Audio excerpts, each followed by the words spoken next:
Ecclesiastes Chapter 6. I have seen another evil under the sun, and it weighs heavily on men. God gives a man wealth, possessions, and honor, so that he lacks nothing his heart desires. But God does not enable him to enjoy them, and a stranger enjoys them instead. This is meaningless, a grievous evil. A man may have 100 children and live many years, yet no matter how long he lives, if he cannot enjoy his prosperity and does not receive proper burial, I say that a stillborn child is better off than he. It comes without meaning, it departs in darkness, and in darkness its name is shrouded. Though it never saw the sun or knew anything, it has more rest than does that man, even if he lives 1,000 years twice over, but fails to enjoy his prosperity. Do not all go to the same place? All man's efforts are for his mouth, yet his appetite is never satisfied. What advantage has a wise man over a fool? What does a poor man gain by knowing how to conduct himself before others? Better what the eye sees than the roving of the appetite. This too is meaningless, a chasing after the wind. Whatever exists has already been named, and what man is has been known. No man can contend with one who is stronger than he. The more the words, the less the meaning, and how does that profit anyone? For who knows what is good for a man in life during the few and meaningless days he passes through like a shadow? Who can tell him what will happen under the sun after he is gone? Chapter 7.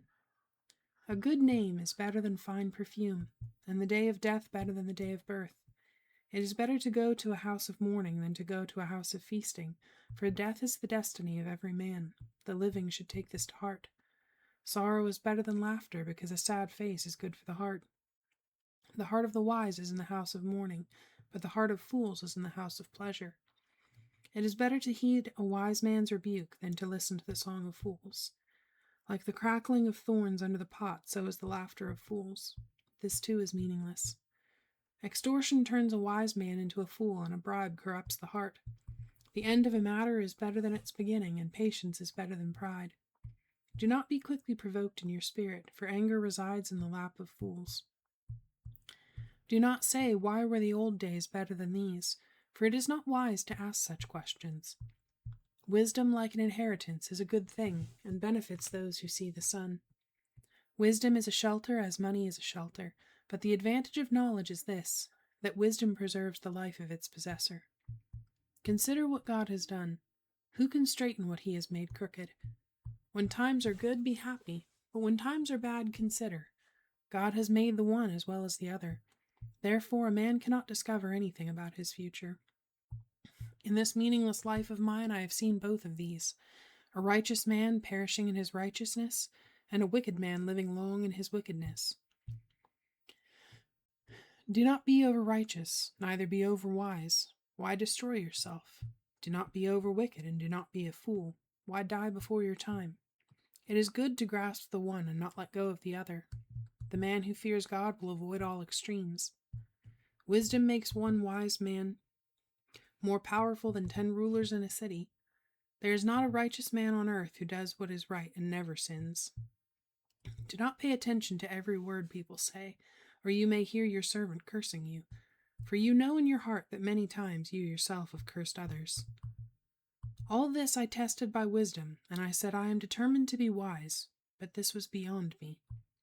Whatever wisdom may be, it is far off and most profound. Who can discover it?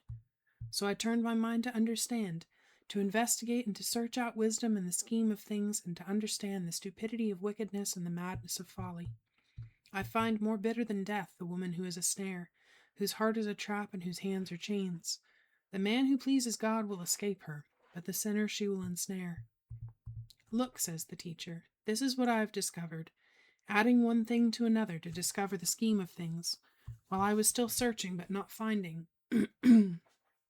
I found one upright man among 1,000, but not one upright woman among them all. This only have I found. God made mankind upright, but men have gone in search of many schemes. Chapter 8.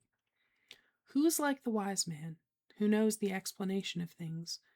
Wisdom brightens a man's face and changes its hard appearance. Obey the king's command, I say, because you took an oath before God. Do not be in a hurry to leave the king's presence. Do not stand up for a bad cause, for he will do whatever he pleases. Since a king's word is supreme, who can say to him, "What are you doing?" Whoever obeys his command will come to no harm, and the wise heart will know the proper time and procedure. For there is a proper time and procedure for every matter, though a man's misery weighs heavily upon him. Since no man knows the future, who can tell him what is to come? No man has power over the wind to contain it, so no one has power over the day of his death. As no one is discharged in time of war, so wickedness will not release those who practice it. All this I saw as I applied my mind to everything done under the sun. There is a time when a man lords it over others to his own hurt. Then too I saw the wicked buried, those who used to come and go from the holy place and receive praise in the city where they did this. This too is meaningless. When the sentence for a crime is not quickly carried out, the hearts of the people are filled with schemes to do wrong. Although a wicked man commits 100 crimes and still lives a long time, I know that it will go better with God-fearing men who are reverent before God. Yet because the wicked do not fear God, it will not go well with them, and their days will not lengthen like a shadow.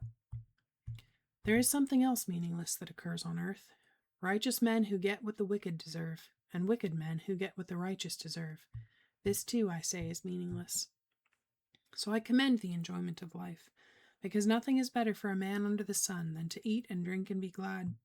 Then joy will accompany him in his work all the days of the life God has given him under the sun.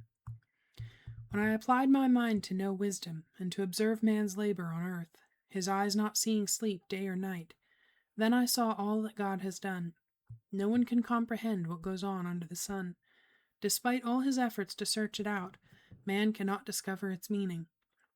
Even if a wise man claims he knows, he cannot really comprehend it.